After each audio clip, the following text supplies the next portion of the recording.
నిజాయితీగా పరిపాలన చేయాలి అనే తపనున్న ఏకైక నాయకుడు ఎవరంటే మన కళ్యాణ్ గారు.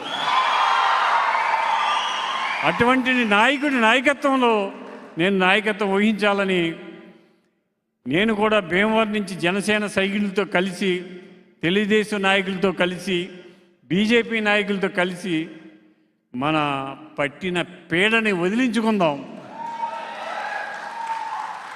కార్యకర్తలకి, నాయకులకి, అందరికీ ఒకటే మాట, ఒకటే భరోసా.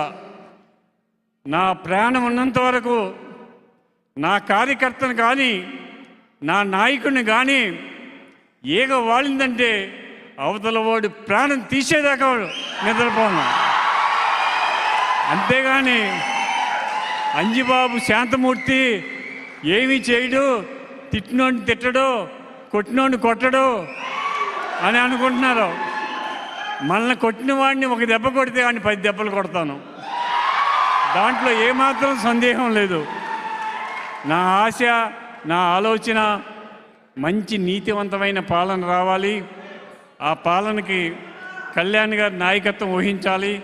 ఆయన నాయకత్వంలో మనమందరం కూడా సుఖంగా, సంతోషంగా ఉండాలని ఆయన తపన. నా 2 సార్లు కలిసిన